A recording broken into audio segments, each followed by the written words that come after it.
E nós vamos meditar por alguns instantes, você que está nos acompanhando, no texto que fala daqueles dois discípulos que estavam a caminho de Emaús, né? Lá em Lucas capítulo 24, versos 13 e 35. No início do culto nós já lemos esse texto, você pode acompanhar a leitura dele, tá? E aqui nós vamos perceber que dois discípulos estavam retornando para a sua casa. No desenrolar dessa história, nós vamos perceber que aqueles discípulos, eles tinham ido para Jerusalém, eles tinham abraçado uma causa e naquele dia eles estavam retornando para o seu lar. Eles estavam retornando para a sua residência que ficava então em Emaús. E de Jerusalém para Emaús, conforme nós lemos aí na Bíblia, dista em torno de 11 quilômetros, que é o que está escrito na Nova Versão Internacional. Então 11 quilômetros. E um caminho, a passos normais, você vai levar em torno de 1h20 a 2 horas caminhando. Eles saíram já no final da tarde, porque eles iam chegar antes da noite em casa. Eles já conheciam esse percurso. Eles já tinham feito esse percurso várias vezes. E aqui nós vemos que eles estavam caminhando e, como diz o versículo 14, eles conversavam a respeito de tudo que havia acontecido. Agora note que nessa trajetória, Emaús quer dizer águas quentes, tá? Isso significa Emaús, tá? Significa riacho quente. E eles estavam então retornando ali para a sua cidade de Riacho Quente, né, ou Emaús, e vinham conversando. E eram dois discípulos. Segundo alguns teólogos, um discípulo, a palavra de Deus nos revela que é Cleopas, certo? O segundo discípulo, a Bíblia não revela, tá? O texto não revela, mas alguns teólogos, eles acreditam ser Jairo. Mas há um estudo que se faz, uma percepção, que quem estava acompanhando Cleopas, que estava voltando para casa, ali era a mulher de Cleopas, como nós podemos ver lá em João 19, 25. Tá? João 19, 25 diz: perto da cruz de Jesus estavam sua mãe, a irmã dela, Maria, mulher de Cleopas, e Maria Madalena. Então, Maria, mulher de Cleopas, era também irmã de Maria, mãe de Jesus Cristo, tá? Então, era uma família. Cleopas estava também nesta família. E há então uma evidência aí de que provavelmente, porque não diz não, mas diz dois discípulos voltando, então ali era para a sua casa, e há esse estudo que diz que ali estavam voltando Cleopas e sua mulher para a sua casa. Mas isso é só algum detalhe de curiosidade para nós percebermos o sentido maior do texto, tá? Então eles voltavam para casa, de repente Jesus se aproxima deles.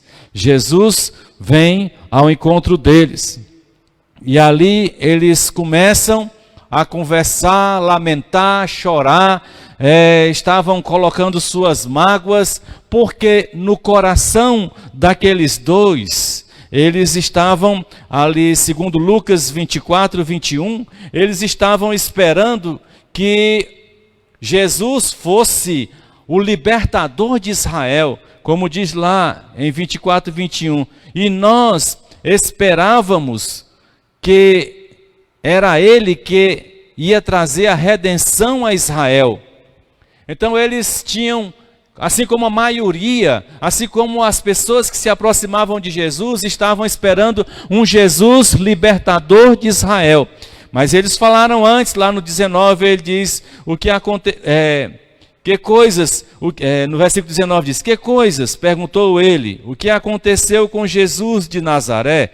Responderam eles, ele era um profeta, poderoso em palavras e em obras diante de Deus e de todo o povo. E eles disseram, mas os chefes, né?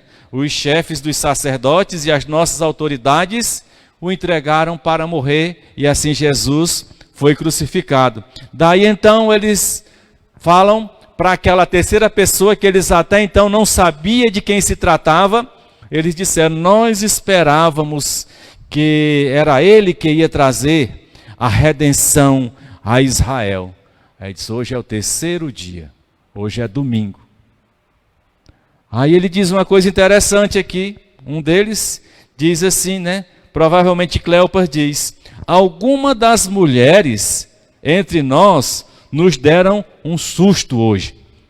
Não podia ser de outra pessoa, né? Quem gosta mais de dar susto nas pessoas são as mulheres, viu? Mas não é susto de brincadeira não. É susto de dar um susto, de mexer com a pressão da gente, com o coração, né? A gente sabe isso porque a gente convive com mulheres, com a esposa, e aqui e acolá tome susto na gente, né? E então esse texto, ele realmente fala de uma dessas características da mulher, que é nos dar susto. Quantas vezes a gente chega em casa, ou o filho está chegando em casa, se atrasou do trabalho, trânsito, e quando chega em casa, a mãe diz logo assim, onde é que tu estava? Estava querendo me matar do coração? Pensei que tinha... Então a gente já toma um susto com aquelas palavras, achando que tinha acontecido alguma coisa. Às vezes no telefone que a gente recebe também, na hora que a mulher fala, a gente toma um susto, achando que é uma coisa grave, séria, e aí a pressão sobe, o coração dispara, de repente não é nada. Não esqueça de trazer o leite, o feijão, pronto. Mas é assim, né? Então, aqui estava eles dizendo, algumas das mulheres entre nós nos deram um susto hoje. Foram de manhã bem cedo ao sepulcro e não acharam o corpo dele. Voltaram e contaram que tinha tido uma visão de anjos, que disseram que ele está vivo. E assim eles começaram a falar para Jesus a respeito deste episódio. Agora note que quando eles foram ao encontro de Jesus, eles tinham planos fabulosos, eles pensavam que Israel ia voltar aos seus tempos de glória, da época de Davi, de Salomão. Eles pensavam tantas coisas, mas eles esqueceram qual era o real propósito de Jesus Cristo. E então Jesus, ele toma a palavra naquele momento e começa a falar, como, versículo 25, como vocês custam a entender e como demoram a crer em tudo o que os profetas falaram. Meus queridos, Jesus, ele já entra com Bíblia. Nós, muitas vezes, esquecemos de falar de Bíblia, de mencionar Bíblia, de entre as nossas conversas, diante das circunstâncias, diante dos nossos projetos, diante da situação que nos rodeia, muitas vezes nós não falamos a palavra de Deus. Nós não introduzimos a palavra de Deus dentro desta conversa ou desta situação. Às vezes nós conversamos com alguém que até conhece a palavra de Deus há muitos anos e de repente esta pessoa chega e começa a dizer, eu não sei o que fazer da minha vida, está dando tudo errado, Deus me abandonou, e começa um monte de histórias e não introduz nesta conversa a palavra real de Deus. Ela precisa falar da palavra de Deus. E então Jesus, ele diz, como vocês custam a entender e como demoram a crer em tudo que os profetas falaram. Jesus entra com a palavra de Deus. Jesus entra com Bíblia. É assim que nós precisamos entrar em nossas casas. Em cada lugar que a gente estiver. Bíblia. Às vezes nós esperamos de homens. Eu creio que Deus vai nos dar sabedoria para os nossos cientistas do mundo, para ter a cura dessa doença que está assolando. Porque quem destrói o planeta só pode destruir aquele que o construiu, Deus. Não se preocupem que o mundo não vai se acabar por causa de um vírus. Porque quem construiu esse mundo é Deus. Mas Ele vai dar sabedoria e breve teremos uma solução. Fique firme. Mas nós precisamos de Bíblia, nós precisamos de palavra de Deus. E aí Jesus fala então no 26, dizendo, não devia o Cristo sofrer estas coisas para entrar na sua glória? É o que tinha sido revelado aos profetas. Isaías falou disso. Ele diz, Jesus, o Cristo, que veio de uma forma poderosa, que se apresentou, tinha palavra firme e segura, era de uma sabedoria incomparável e também acompanhava sinais, prodígios e maravilhas. Ele tinha o poder tão grande que fazia a natureza obedecê-lo, a morte obedecê-lo. Então todos haviam participado disso, mas ele diz algo fundamental. Não devia o Cristo sofrer estas coisas para entrar na sua glória. Mas nesses 3 dias, nós percebemos as pessoas olhar para um Cristo numa cruz. Cristo numa cruz não completou sua missão. O Cristo na cruz é uma passagem. Ele sofreu, ele padeceu. Mas ele diz aqui, não devia o Cristo sofrer estas coisas, para quê? Para entrar na sua glória. Jesus está na sua glória. Não olhe para Jesus com tristeza.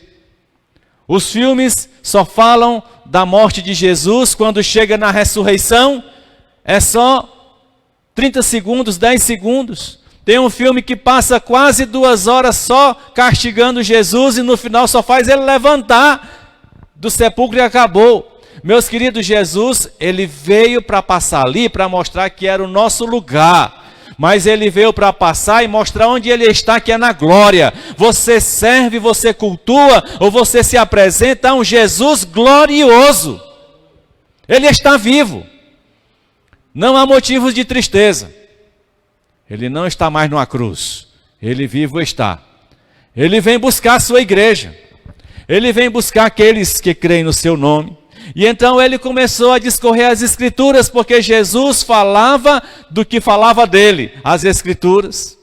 E aí quando eles estavam naquela conversa boa, e quando essas conversas são boas, não sei se vocês já tiveram experiências, eu já tive experiência de caminhando, conversar, e quando o assunto está bom, a gente diz assim, puxa, chegamos, né? Às vezes até de carro. A gente vai numa longa viagem, mas o assunto está tão bom e a gente já chegou, né? Então note o seguinte, que aí Jesus, ele chega ali, tá? Naquele povoado com eles, ao se aproximarem do povoado para o qual estavam indo, que era o povoado de Emaús, né? Jesus fez a menção de que ia seguir adiante.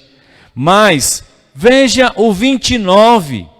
Esse versículo 29 é chave, meus queridos, para a humanidade, para mim e para você. Esse versículo 29 é revelador. Ele diz assim, mas eles insistiram muito com ele. Fica conosco, pois a noite já vem e o dia já está quase findando. E então ele entrou para ficar com eles. Quando você pede para Jesus ficar com você, ele fica. Jesus, presta bem atenção, Jesus veio a esse mundo para todos. E ele se apresenta a todos. Mas ele não diz, eu vou ficar com você. Ele passa, ele conta o seu plano. Você já deve ter ouvido o plano dele de salvação. Você já deve ter ouvido essa história de sacrifício na cruz. Você já viu o sangue derramado que nos purifica do pecado. É aquele sangue derramado na cruz que nos lava e nos limpa. Mas ele passa e conta, mas ele segue adiante. Você tem que dizer, fica comigo, Jesus. Fica conosco. Esta é a nossa hora. Muitos querem que Jesus implore.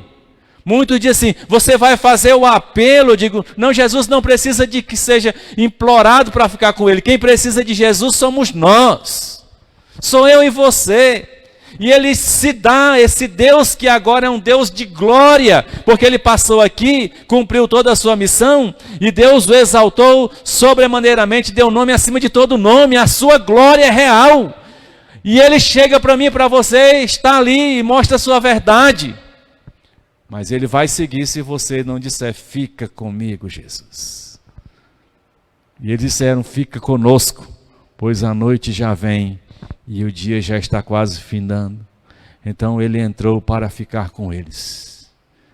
Esse Jesus, ele quer ficar com você.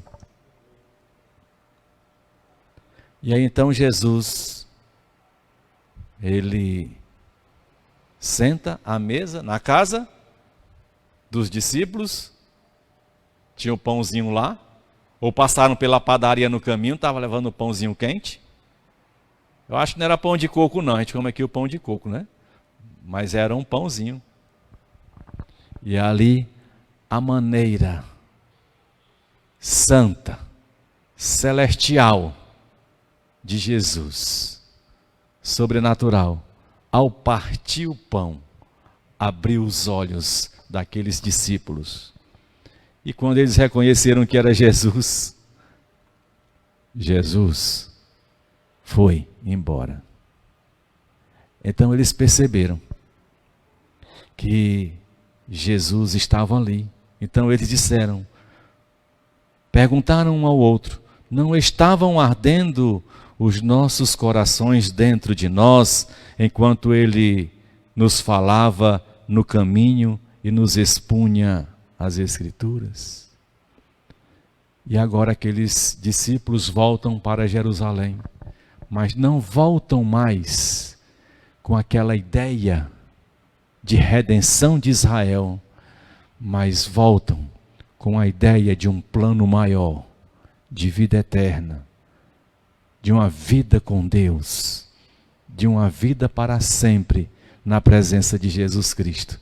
Então eles não esperam nem o dia chegar, retornam para Jerusalém e chegam à noite, porque já era tardinha quando chegaram em Emaús, voltam mais 2 horas de caminhada, chegaram à noite, no início da noite provável, e ali se reuniram aos discípulos.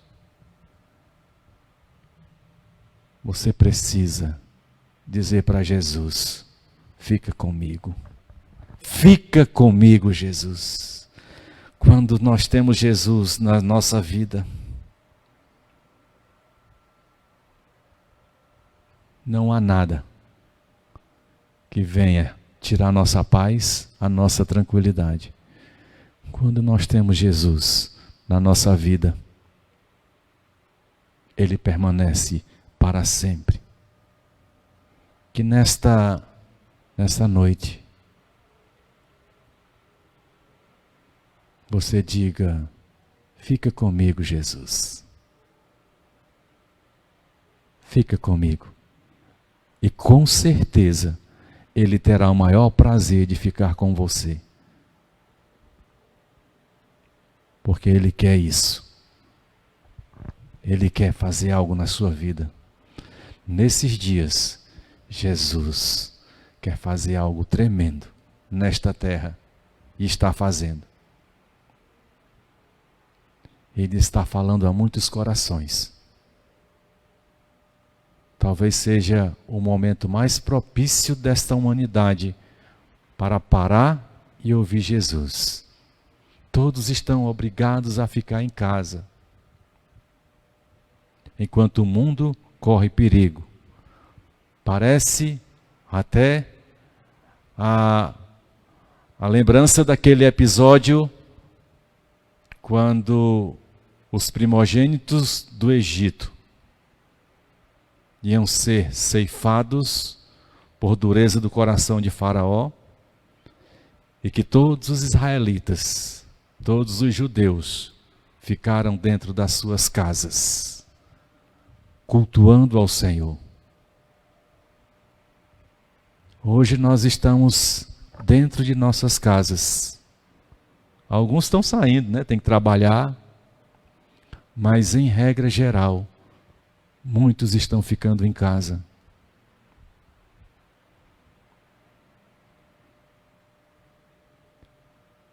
Que Jesus Cristo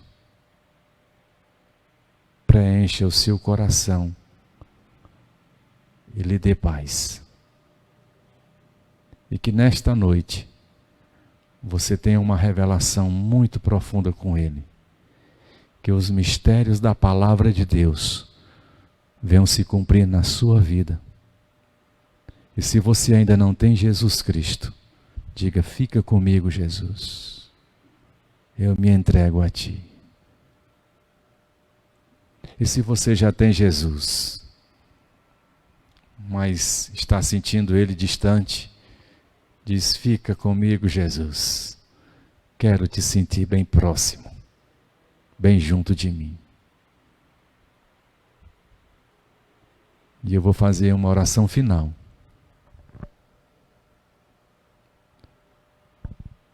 Pai, nesta hora que aqui estamos te rendendo este culto, ó Pai. Estamos te oferecendo este culto, meu Deus. Pai querido, que este fenômeno, este sentimento que entrou na vida daqueles 2 discípulos a caminho de Emaús, fazendo aquecer os seus corações com a presença de Jesus, possa estar vindo de encontro a cada um de nós. Que a todo aquele, onde quer que esteja, Pai, não simplesmente ouvindo esta palavra, ou a palavra que o Senhor deu ao meu coração, mas de todas as pessoas que estão anunciando Tua palavra, seja pelo um sistema de mídia, ou falando pessoalmente, que o Teu Espírito Santo esteja agindo, e trazendo milhares e milhares para perto do Senhor, numa reconciliação extraordinária, numa renovação de vidas, num avivamento, no encher do Espírito Santo. Que onde quer que esteja alguém doente, e que esta palavra esteja chegando, ó Pai, que a Tua mão esteja estendida sobre eles, e que a Tua cura chegue, para a glória do Teu nome. E assim, Pai, nós te oramos, em nome de Jesus. Amém. E se você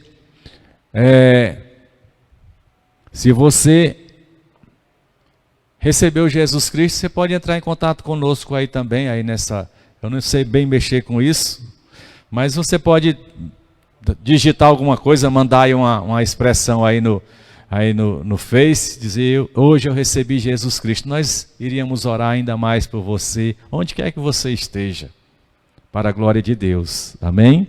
Esta semana, parece-me que o decreto do nosso governador vai até domingo, né? Não sabemos, a situação é muito complicada, né? Mas vamos orar.